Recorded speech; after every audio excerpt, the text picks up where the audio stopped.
Ça, ce sont les routes de New Delhi un jour ordinaire. Et ça, ce sont les mêmes routes, mais en mars 2020. Même comparaison ici, devant le Fort Rouge. Les oiseaux ont remplacé les klaxons et le ciel est redevenu bleu. Depuis le 24 mars 2020, l'Inde tout entière est entrée en confinement pour tenter de limiter la propagation du nouveau coronavirus. संपूर्ण लॉकडाउन होने जा रहा है हिंदुस्तान को बचाने के लिए Population concernée, 1,4 milliard d'habitants, 20 fois la population française. Mais alors, comment met-on en place une telle mesure dans un pays si pauvre et fragmenté par les divisions religieuses ? Sur la route, quand on croisait des gens, ils disaient c'est pas le virus qui va m'emporter, c'est la faim. Si je reste ici, je vais manger des pierres, je peux pas manger des pierres. Pour y répondre, j'ai joint Sophie Landrin, la correspondante du Monde à New Delhi. Le confinement a été annoncé sans vraiment grande préparation. Et tout de suite, on en a vu les conséquences. Il y a eu une rupture de la chaîne d'approvisionnement. Et les magasins étaient vides. Les grandes épiceries en ligne n'ont pas pu continuer à être livrées. Le souci principal des gens, c'est de trouver de la nourriture. Pour ne pas rompre la chaîne d'approvisionnement, il aurait fallu prévenir, organiser les stocks, etc. Là, non, ils l'ont annoncé. Donc, les États ont fermé leurs frontières intérieures.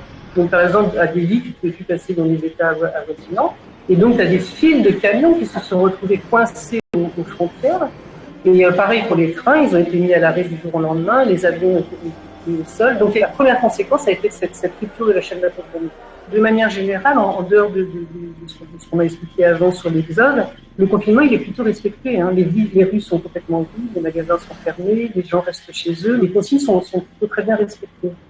Avec la mise en place du confinement et en plus l'arrêt du pays, comment ça se passe pour les personnes les plus pauvres ? En fait, la crise, elle s'est tout de suite transformée en une crise humanitaire. Avant même que ça explose, on est déjà dans le drame humanitaire. En Inde, tu as à peu près 30% de la population qui migre vers les centres urbains pour trouver du travail. Ils travaillent dans ce qu'on appelle le secteur informel, qui représente 90% de l'économie. Ils sont payés à la journée, sans aucune garantie, sans sécurité sociale, sans chômage. Et donc, du jour au lendemain, leurs usines ont fermé, leurs chantiers de construction ont fermé. Et donc, ils se sont retrouvés piégés.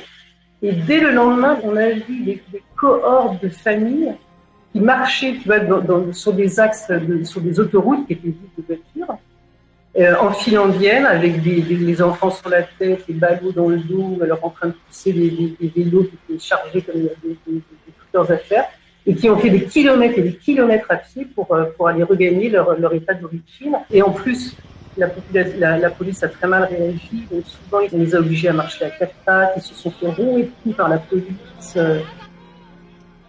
Et comment se passe la situation pour les plus pauvres dans les bidonvilles ? Les conditions sanitaires, elles sont désastreuses parce que c'est des toutes petites bicoques où dans 2 mètres carrés, tu peux avoir une famille entière qui vit dedans. Elles sont toutes alignées les unes sur les autres. Il y a souvent un point d'eau pour tout le bidonville.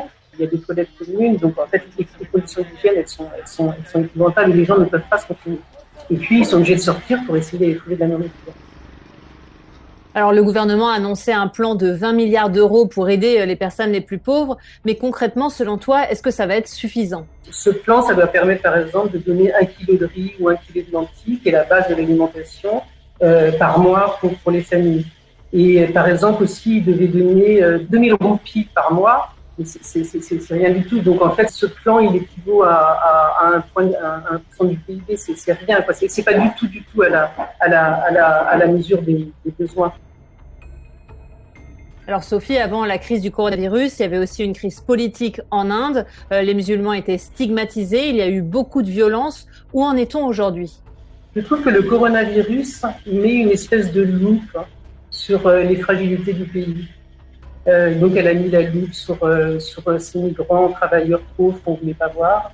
Elle met une loupe sur le système sanitaire qui est défaillant. Et elle met une loupe encore plus sur les problèmes de division du pays. Le principal cluster du coronavirus à New Delhi, il se trouve dans un quartier musulman, un quartier qui s'appelle Nizamuddin. Le virus s'est répandu dans New Delhi à partir de ce cluster. On a de nouveau expliquer que c'est les musulmans qui étaient les vecteurs du coronavirus en Inde. Donc voilà, l'histoire se continue. La fragmentation, la division, la ségrégation des musulmans, ça ne s'est pas arrêté avec la crise. Au contraire, c'est en train de... En fait, on est en train d'associer en Inde coronavirus et musulmans.